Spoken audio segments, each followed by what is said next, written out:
Бүгінгі заманның жасы жан-жақты болу керек. Ол үшін әр салаға ескек салып, өз мүмкіндігіңді байқап көру абзал. Әйтпесе, өн бойыңда қандай таланттың тығылып жатқанын қайдан білмексің. Мәселен, самбодан әлем кубогының жүлдегері, халықаралық дәрежедегі спорт шебері Нұрлан Жамалов сондай жігіт. Спортта талай биіктерді бағындырған оның одан басқа да өнері жетерлік. Оқу мен спорттың арасында ол шаш тараздар дайындайтын курсты да тәмамдап үлгеріпті.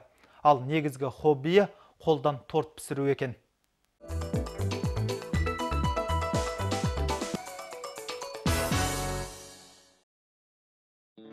Бурабай спорт сарайының күрес залы күн ұзаққа бір босаған емес, әсіресе кешкісін келушілер қатары көбейеді. Өйткені күндіз бірі оқуда болса, екіншісі жұмыста. Қолы қалт еткенде спорт залынан табылар саңлақтардың бірі Нұрлан Жамалов. Бала кезінен самбо күресін меңгеріп келген балуан бүгінде жоғары нәтижелерге қол жеткізіпті. Халықаралық дәрежедегі спорт шебері, әлем кубогының жеңімпазы, Азия чемпионы. Тізерлеп әдіс көрсетем.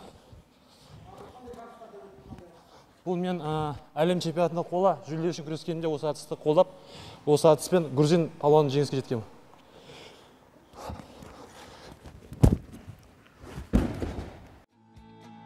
Қарағанды жоғары милиция мектебін тәмамдаған Нұрлан қазір ішкі істер департаментінде қызмет етіп жүр.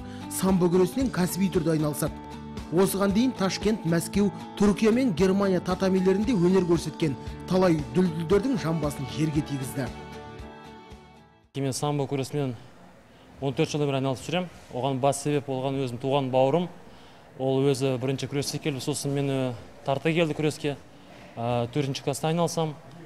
Мен тек қана самбо емес, соған қоса дзюдо, қазақша күрес, самбо 3 түрлі күреспен айналсам. Дене бітімі берік, бұлшық еті бұлтиған Нұрлан балуанның бойы 1 метр 90 сантиметр. Егер күреспен айналыспағанда баскетболшы болар едім дейді ол. Бірақ Нұрлан үшін жанына жақыны қазақтың қанында бар ұлттық спорт. Мүмкін өзім ойлаймын, себебі мен дене бітім ұзындау келгем, сол себептен мен тағы да соған қоса баскетбол ойындарымен қызығам. Мүмкін сол егер күреске келмегенде баскетбол ойынымен де ойнап кетуімде ол ғажап емес болушы еді. Нағыз жігіт, өзінің ісі мен күшіне сенімді азамат, інеге қамқор, әлсізге үнемі қарайласып жүретіні белгілі. Нұрлан да осы қалыптан айныған емес, бірақ мұндай жағдайларға кездескен емеспін, ал тиіскені болса өзінен көрсін деп әзілдеді. Мен өзім көп қақтығыстарға кездестірген жоқпын өмірде, себебі мен жеңіске жетіп жатқанымды естіп, балдар олар маған ешқандай қарсылық көрсетпей-ақ қояды, өздері түсініп, ешқандай бұл жерде қажет жоқ деп ойлайды. Сол себептен мен мысалға өмірде төбелеспестен жарыста жеңіп жүргенім, сол атағым маған ол ешқандай төбелесте, ешқандай қарама-қайшылықта кертетін жоқ өмірде. Әрине, спортшының спортшы болып қалыптасуына жаттықтырушылардың алар орны ерекше. Егер бапкерің қамқоршы, қолдаушы, өз ісінің білгірі болмаса, жоғары нәтижелерге қол жеткізудің өзі екі талай. Айтады ғой, мінеке, ұстаз әкеңнен ұлы дейді. Сол себептен менің өте көп ұстаздарым болған. Ол бірінші басты Ташкент қаласында мен ұстазым болған. Сосын мінеке Шымкент қаласында мен спорт школаны бітіргем. Шымкент қаласында менің үлкен үлес қосқан бапкерлерім бар. Содан соң мінеке мен Ақмола облысына келіп, Ақмола облысының Щучье қаласында Бекім Жапаров дейді жаттықтырушының қолына келдім. Содан соң мінеке қазір Шаткенов Нұртас ағайдың қолындамын. Жігітке жеті өнерде аз демекші, балуан бауырымыздың бойына біткен қасиет көп, хоббиі жетерлік. Мәселен ол торттың 20 шақты түрін дайындайды екен. Келесі жолы Нұрлан міндетті түрде өзі пісірген тәтті тағамнан дәм таттыруға уәде етті. Сонымен бірге шаш үлгісін жасайтын өнері бар балуанның, тіпті арнайы курстан да өтіпті.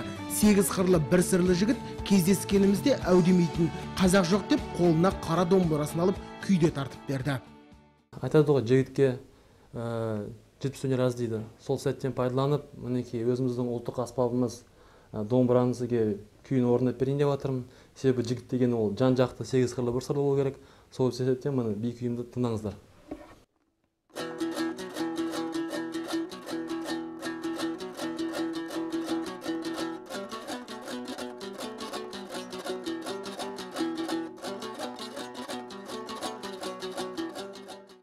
Қазір білікті балуан бірнеше жарысқа қатар дайындалып жатыр. самбо күресінен ел чемпионаты мен қазақ күресінен Қазақстан барысы турнирінде лайықты өнер көрсету басты мақсат.